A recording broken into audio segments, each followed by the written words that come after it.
Hello बच्चों, let's see this question. Identify the reagents 1 to 4 required for the transformation shown and arrange them in correct order.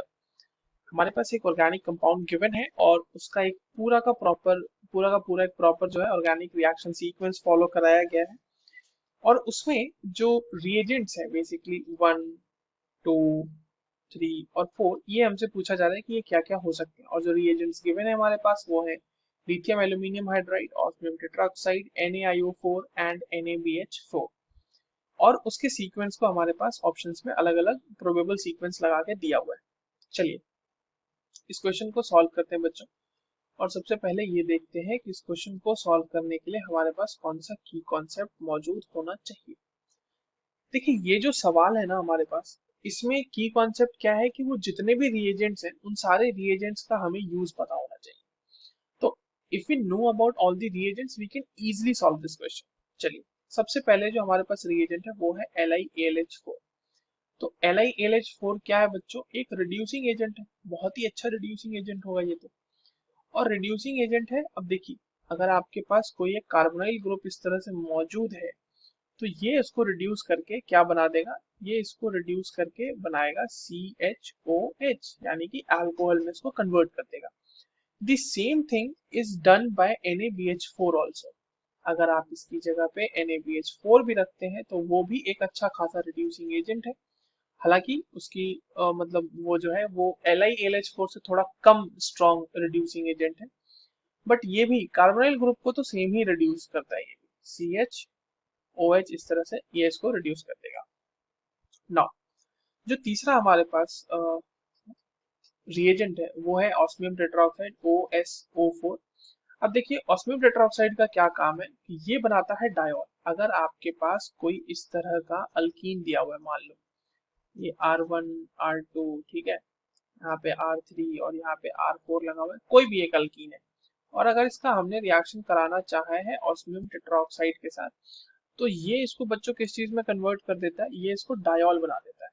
ठीक है, ये इसको बना देगा डायोल। बाकी सारी चीजें तो R1 R2 हमारा सेम ही रहेगा, बाकी ये R4 R3 और ये इस तरीके से डायोल बना देगा। एक चीज है और जो हमारे पास चौथा रिएजेंट है वो है NaIO4। देखिए NaIO4 के प्रेजेंस में अगर हमारे पास कोई भी डायोल है, जैसे हमने मान लीजिए यही डायोल ले लिया है, ये डायोल ले लिया है, तो उसके केस में क्या होता है कि अगर हमने NaIO4 दिया है तो जो बॉन्ड है ना, बॉन्ड यहाँ से टूटेगी इस तरीके से और ये ऑक्सीडाइज कर देता है बेसिकली, और ये इधर भी एक कीटोन बना देगा और इधर नीचे वाले कार्बन को भी ये एक कीटोन में कन्वर्ट कर देगा। तो इतना हमें पता होना चाहिए सारे रिएजेंट्स के बेसिक्स, है ना। अब हमारे पास जो कंपाउंड है उसको देखते हैं और रिएक्शन सीक्वेंस को प्रॉपरली फॉलो करते हैं।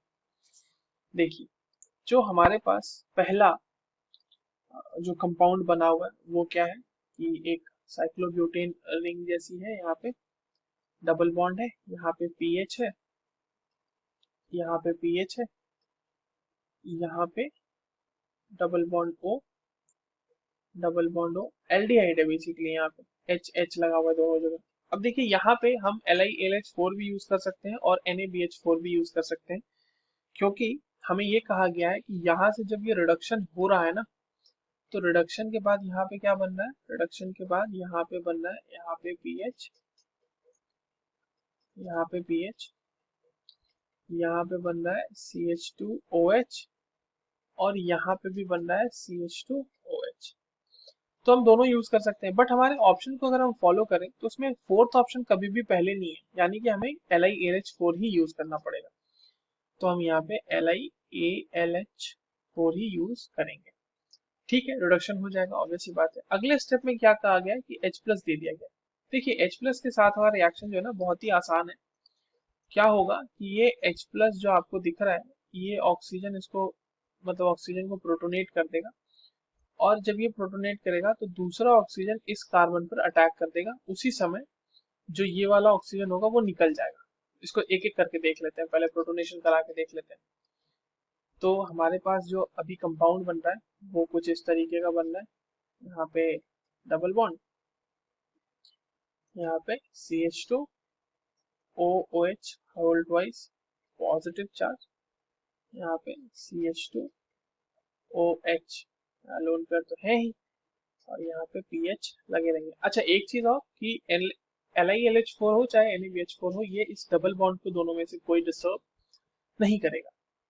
अब ये अटैक करेगा इस पे और यहाँ से ये इस तरह से बाहर निकल जाएगा। जब ये हो रहा है इस तरह से बाहर निकल गया तो ये साइक्लाइजेशन हो जाएगी, ऑब्वियस सी बात है, और ये एसिड कैटलाइज्ड स्टेप है तो यहाँ पे साइक्लाइजेशन होके ये पीएच, यहाँ पे पीएच, ये इस तरह का साइक्लाइजेशन हो जाएगा। यहाँ H है, इस ऑक्सीजन के ऊपर पॉजिटिव चार्ज है, ऑब्वियस सी बात है, आप देख पा रहे होंगे कि ये सॉरी ये बॉन्ड इस तरह से टूट के ये फाइनली हमारे पास इस तरह का कंपाउंड आ जाएगा। यहाँ पे पीएच, यहाँ तो पीएच इन दोनों को डिस्टर्ब हमने किया ही नहीं है और ये हमारा इस तरह से साइक्लिक ईथर एक बन गया। अब देखिए यहाँ पर अगले स्टेप में आ गया है OH, तो यहाँ पर अब हम करेंगे ऑस्मियम टेट्राऑक्साइड के साथ रिएक्शन। तो ये था हमारा 1, ठीक है, यही था ना 1। अब ऑस्मियम टेट्राऑक्साइड यहाँ पे -H+ हुआ, डीप्रोटोनेशन। अब ऑस्मियम टेट्राऑक्साइड क्या करेगा, इसको डायोल में कन्वर्ट कर देगा। तो डायोल में कन्वर्ट कर लेते हैं, पीएच OH OH पीएच, ये हो गया अब हमारे पास। अब हम यहाँ पर कराएंगे NaIO4 के साथ रिएक्शन, NaIO4 के साथ रिएक्शन कराएंगे। तो क्या होगा, यहाँ पर से ये बॉन्ड टूट जाएगी और दोनों साइड जो है हमारे पास कार्बोनाइल ग्रुप आ जाएगा, है ना। ये बॉन्ड यहाँ पर से टूटेगी और दोनों साइड कार्बोनाइल ग्रुप आ जाएगा। तो अब जो हमारा कंपाउंड देखने में कुछ इस तरीके का लग रहा होगा, देखते हैं। ये यहाँ पे डबल बॉन्ड O PH और ये double bond O PH। Now next step is the reduction with NaBH4। तो यहाँ पे क्या होगा, मैंने आपको पहले ही बताया कि जो भी कीटोन होगा वो अल्कोहल में रिड्यूस हो जाएगा। तो कीटोन अल्कोहल में रिड्यूस होता हुआ हमें नजर आएगा, देखते हैं। PH will be getting converted into H, OH, यहाँ पे H तो लग ही जाएगा, और ये PH OH and H। Now this is the final product which we have obtained in this reaction sequence। यही हमें दिया भी गया।